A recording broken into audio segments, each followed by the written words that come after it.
स्वागत है सभी दोस्तों का एग्जाम सिद्धमस यूट्यूब चैनल पर। जैसा कि हम जानते हैं बोर्ड परीक्षा के प्रैक्टिकल चल रहे हैं, तो जिन भी बच्चों ने प्रैक्टिकल वाइवा क्लास 12 बायोलॉजी में मिलर का प्रयोग बनाया है, तो मिलर के प्रयोग पर सारे वाइवा क्वेश्चंस हम लाए हैं। इंपॉर्टेंट फैक्ट्स और सारे वाइवा क्वेश्चन यहाँ पर मिलर का प्रयोग जिन भी बच्चों ने अपने चार्ट मॉडल पर बनाया है, इस वीडियो को एंड तक देख लेना, आपके सारे प्रैक्टिकल वाइवा के क्वेश्चन तैयार हो जाएंगे। दोस्तों, जैसा कि हम जानते हैं एग्जामिनर सर आपके वाइवा लेने आते हैं, और अगर आप वाइवा में अच्छे से जवाब देते हो तो आपको 30 में 30 नंबर मिलते हैं, और प्रैक्टिकल में पूरे नंबर आपको मिल जाते हैं। तो अच्छे से अपने चार्ट मॉडल पर अगर आपने मिलर का प्रयोग बनाया है तो इसको तैयार कर लेना। वीडियो को एंड तक देखना, एक बार ना समझ में आए 2 बार देख लेना, 3 बार देख लेना, लेकिन अच्छे से सारे फैक्ट्स क्लियर करके आप अपने एग्जामिनर सर को कॉन्फिडेंटली अपने उनके द्वारा पूछे गए सभी क्वेश्चंस का जवाब देंगे। तो दोस्तों, स्वागत है सभी का एग्जाम सिद्धमस यूट्यूब चैनल पर। आप ये वीडियो कौन से शहर कौन से गांव से देख रहे हो, अपने प्यारे शहर या गांव का नाम जरूर कमेंट बॉक्स में लिखना। तो पहले बेसिक फैक्ट बता देते हैं जो आपको याद रखना है कि भाई स्टैनले मिलर का प्रयोग है क्या। तो स्टैनले मिलर का प्रयोग जीवन की उत्पत्ति यानी ओरिजिन ऑफ लाइफ से जुड़ा एक महत्वपूर्ण प्रयोग था। ठीक है, अगर एग्जामिनर सर आपसे पूछे भाई मिलर का प्रयोग किससे संबंधित था, तो आपको कहना है सर ये प्रयोग स्टैनले मिलर द्वारा किया गया था, जो जीवन की उत्पत्ति को सिद्ध करने के लिए था। अगला प्रश्न एग्जामिनर सर पूछ सकते हैं कि भाई मिलर का पूरा नाम क्या था, तो मिले ऊरे प्रयोग के नाम से भी जाना जाता। मिलर और यूरे 2 वैज्ञानिकों ने इसको परफॉर्म किया था। इस प्रयोग ने यह साबित किया था कि कार्बनिक पदार्थ अकार्बनिक पदार्थों से बन सकते हैं, बने थे। ठीक है, तो अगर एग्जामिनर सर पूछे भाई इस प्रयोग का उद्देश्य क्या था, तो आपको बताना है सर इस प्रयोग से यह साबित किया गया था कि जो कार्बनिक पदार्थ हैं वो अकार्बनिक पदार्थों से बन सकते हैं। इस प्रयोग की जरूरी बातें भाई सर आपसे पूछ सकते हैं एग्जामिनर सर कब हुआ यह प्रयोग, तो 1952 में हुआ, ध्यान रखना। इस प्रयोग की देखरेख कहाँ की गई थी, शिकागो विश्वविद्यालय के नोबेल पुरस्कार विजेता हेरोल्ड यूरे ने की थी। देखरेख किसने की थी, हेरोल्ड यूरे ने की थी, शिकागो विश्वविद्यालय के नोबेल पुरस्कार विजेता। इस प्रयोग में कौन कौन सी गैसों का प्रयोग किया गया था, ये मोस्ट इंपॉर्टेंट क्वेश्चन जो एग्जामिनर सर आपसे पूछने वाले हैं। तो आपको बताना है सर इस प्रयोग में मीथेन, अमोनिया, हाइड्रोजन और जलवाष्प का इस्तेमाल किया गया था। क्या क्या चीजें थी, मीथेन थी, अमोनिया थी, हाइड्रोजन थी और वाटर वेपर यानी कि जलवाष्प थी। नेक्स्ट क्वेश्चन जो आपसे पूछ सकते हैं सर कि इस प्रयोग के में गैसीय मिश्रण को विद्युत निर्वहन के संपर्क में लाया गया था। आपसे इलेक्ट्रोड आपके चार्ट पेपर पे पूछ सकते हैं कि भाई ये इलेक्ट्रोड किस लिए थे, तो आपको बताना सर ये विद्युत स्पार्क को उत्पन्न करने के लिए था, इलेक्ट्रिकल स्पार्क उत्पन्न किया था, और इन गैसीय मिश्रण में इलेक्ट्रिक स्पार्क दिया गया था, और फिर इन्हीं सिंपल इनऑर्गेनिक मटेरियल से कार्बनिक पदार्थ बने थे।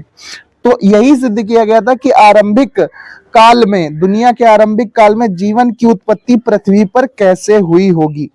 स्टैनले मिलर के प्रयोग में मीथेन, अमोनिया और हाइड्रोजन गैस का अनुपात क्या था, ये मोस्ट इंपॉर्टेंट क्वेश्चन जो आपसे एग्जामिनर सर पूछने वाले हैं कि भाई स्टैनले मिलर का जो प्रयोग था उसमें मीथेन, अमोनिया और हाइड्रोजन का अनुपात क्या था, तो आपको याद रखना है 2:2 1:2 2 था, यानी 2 भाग मीथेन, 1 भाग अमोनिया और 2 भाग हाइड्रोजन गैस थी। 2:2 1:2, 2:1:2। फिर क्या किया गया, उन्होंने इस गैसीय मिश्रण में जिसको 2:1:2 में लिया था, विद्युत डिस्चार्ज पास करके एमिनो एसिड संश्लेषित किए गए। सर आपसे पूछे एग्जामिनर सर कि मिलर के प्रयोग में क्या संश्लेषित किया गया था, तो एमिनो एसिड जैसे सरल कार्बनिक पदार्थ संश्लेषित किए गए थे जो कि प्रोटीन के मोनोमर यूनिट्स होते हैं। इस प्रयोग में किसका उत्पादन हुआ था, तो भाई ध्यान रखना एमिनो एसिड बने थे।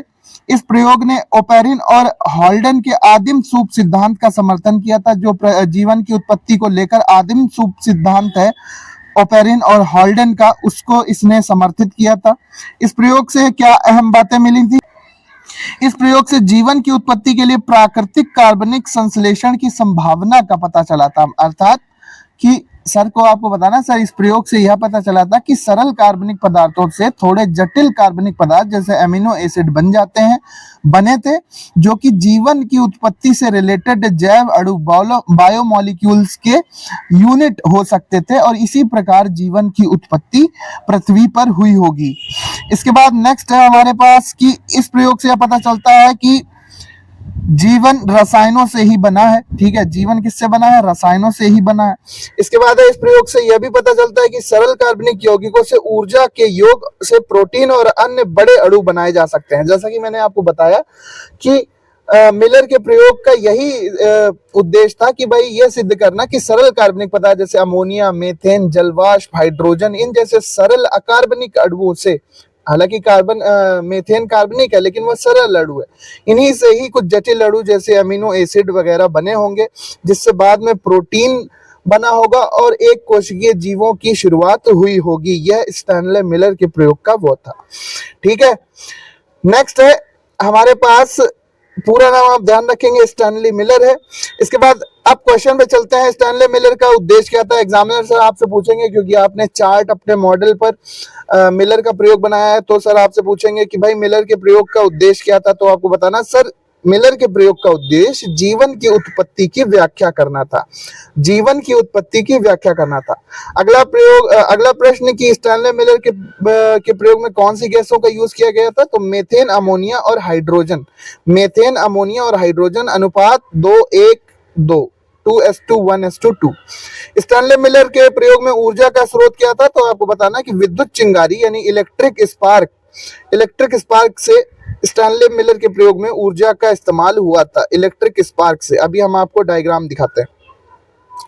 स्टैनले मिलर के प्रयोग में कौन कौन से यौगिक बने थे। तो सिंपल कार्बनिक यौगिक जैसे अमीनो एसिड, शुगर्स और न्यूक्लियोटाइड जैसे सरल कार्बनिक अणु बन गए थे, जो कि मोनोमर यूनिट होते हैं जैव अणुओं के, और इन्हीं से एक कोशिकीय जीवों की शुरुआत हुई होगी। यहाँ पर आप देख सकते हैं, ये रहा प्रयोग। इस बल्ब में उन्होंने गैसों का मिश्रण लिया, जलवाष्प, मीथेन, हाइड्रोजन, अमोनिया। यहाँ से जलवाष्प को भेजा, यहाँ पर एक कंडेंसर लगाया हुआ है, और यहाँ से आप देखेंगे कि विद्युत चिंगारी उत्पन्न की गई थी। ये इलेक्ट्रोड्स लगे हुए हैं। इस ऊर्जा से इन सरल कार्बनिक पदार्थों को यहाँ पर ऊर्जा दी गई। तो यहाँ पे यह गैसीय मिश्रण आपस में क्रिया करके यहाँ पर आया, और इस कूलिंग कंडेंसर से ठंडा किया गया। तो यहाँ पर आप देखेंगे कि आउटलेट से कुछ यहाँ पर सरल कार्बनिक अणु मिले, जैसे कि alanine, aspartic acid, glutamic acid, glycine, urea, lactic acid, acetic acid, formic acid, जो कि सरल कार्बनिक पदार्थ है, जो कि अकार्बनिक पदार्थों से बने थे। और इन्हीं से फिर धीरे धीरे प्रोटीन, कार्बोहाइड्रेट्स, डीएनए वगैरह बना होगा, जिससे जीवन की शुरुआत हुई होगी एक कोशिकीय जीवों के रूप में। यह मिलर के प्रयोग का पूरा उद्देश्य था, यह सिद्ध करना कि सरल कार्बनिक पदार्थों से ही जीवन की उत्पत्ति हुई है। और प्रश्न देख लेते हैं, स्टैनले मिलर के प्रयोग का परिणाम क्या था।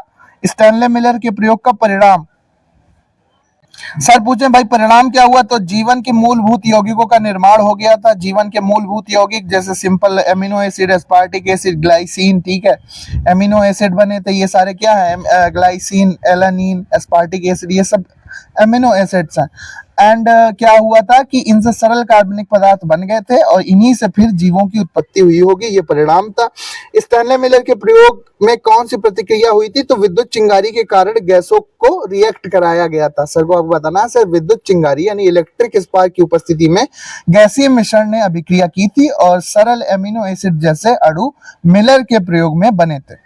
अगला क्वेश्चन, स्टैनले मिलर के प्रयोग का महत्व। जीवन की उत्पत्ति की व्याख्या करने में इसका महत्व है। स्टैनले मिलर के प्रयोग का क्या महत्व है। एग्जामिनर सर आपसे पूछते हैं कि स्टैनले मिलर के प्रयोग का क्या महत्व है। तो आपको बताना है, सर जीवन की उत्पत्ति की व्याख्या करने में स्टैनले मिलर के प्रयोग का महत्व है।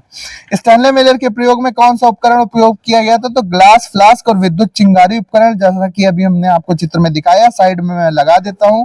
ये रहा स्टैनले मिलर के प्रयोग का उपकरण। यहाँ पर ग्लास है और क्या है, विद्युत चिंगारी उपकरण यानी इलेक्ट्रोड्स लगाए गए थे।